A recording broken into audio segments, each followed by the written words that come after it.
Coulomb's law.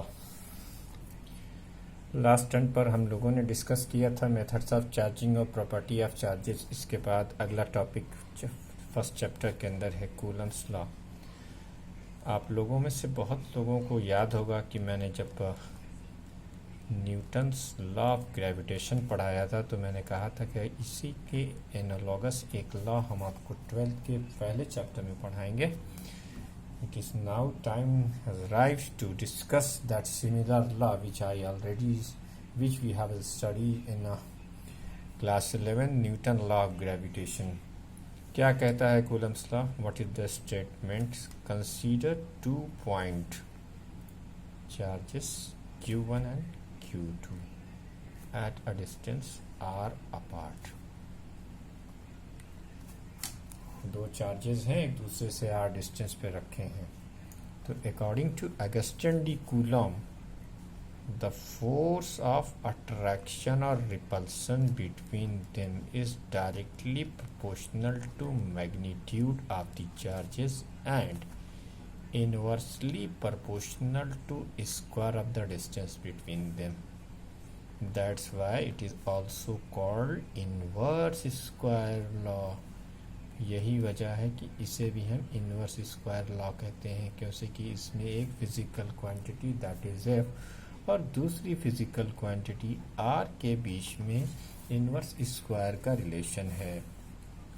अब ये एक ग्राफ भी आप बना लेंगे, वही जो हमने वहाँ पर भी बनाया था, ऐसा एक graph.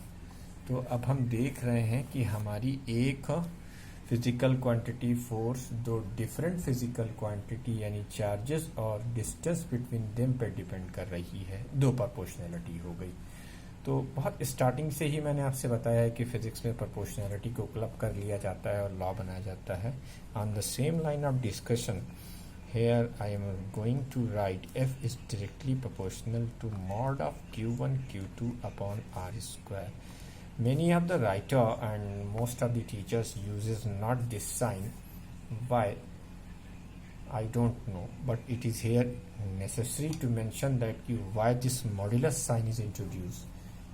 It is used because while we are calculating the force between the two charges, we will use only the numerical term. We will not use the sign of the charge. Suppose that one is minus and one is plus, then the answer will be naturally if you multiply a plus with a minus, then you will get the answer as a minus, but it is not means here. If suppose that in numerically calculation one is plus and one is minus, then after calculating the force you simply write that the nature of the force is attractive. I will elaborate it in another example. First of all, let us introduce how will you remove this proportionality. F is directly proportional to mod of Q1 Q2 upon r square. तो इसमें अब हम proportionality को remove करने के लिए यहाँ पर एक साइन लगाएंगे। F is equal to K times mod of Q1 mod of Q2 upon r square. ये हो गया। अब यहाँ K क्या है? What is K? K proportionality constant है। K क्या है? Proportionality constant. Proportionality constant. ठीक। इस स्मॉल के की यहाँ पर वैल्यू जो होगी वो है 1/4πε0। इसे आप लोग याद रखेंगे। 9 × 10⁹ newton metre square upon coulomb square. Okay, इसकी वैल्यू है 9 × 10⁹ newton metre square upon coulomb square. ये के है।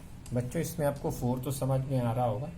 पाई सर्कुलर कांस्टेंट है जिसकी वैल्यू फिक्स्ड है 3.14 एक्सेट्रा एक्सेट्रा, या पाई = 22/7। यहाँ पर एक टर्म है ये ग्रीक का ई है, इसको हम एप्सिलॉन बोलते हैं। एप्सिलॉन। अब अगस्टिन डी कूलम ने यहाँ पर ये 0 लगाया तो इसीलिए इसको एप्सिलॉन 0 बोलते हैं। ये है क्या बेटा? ये रिप्रेजेंट करता है परमिटिविटी को, permittivity of free space, permittivity of free space. और अभी इसको हम एलाबोरेट करते हैं, होता क्या है ये। It major how two charges interact in vacuum।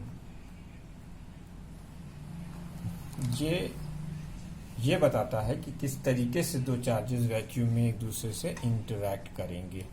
ये और सिंपल लैंग्वेज में इसकी एक डेफिनेशन आईआईटी चेन्नई के एक राइटर हैं के रवि या रवि कुमार उनका नाम है, वो देते हैं बहुत ही लूज सेंस में। हालांकि आप बुक्स में जाएंगे तो मोस्टली आपको किसी बुक में इसकी डेफिनेशन नहीं मिलेगी, बस लोग लिख देते हैं कि it major how two charges interact in vacuum.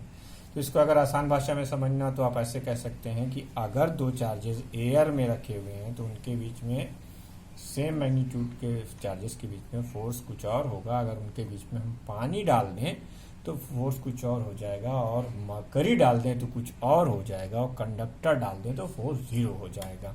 तो इसका मतलब दो चार्जेस के बीच के मीडियम पर फोर्स ऑफ अट्रैक्शन या रिपल्सन डिपेंड करता है।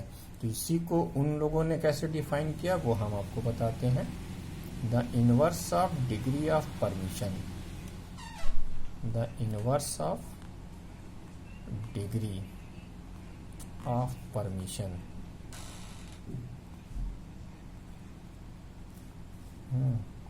of a body to get charge, the inverse of degree of permission of a body to get charge in vacuum,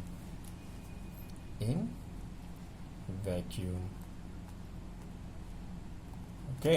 अब कुछ आपको आइडिया लग रहा होगा।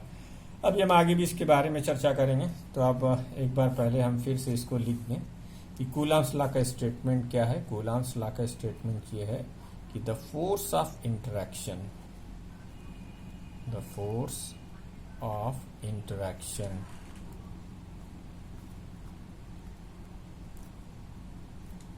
Between two charges is directly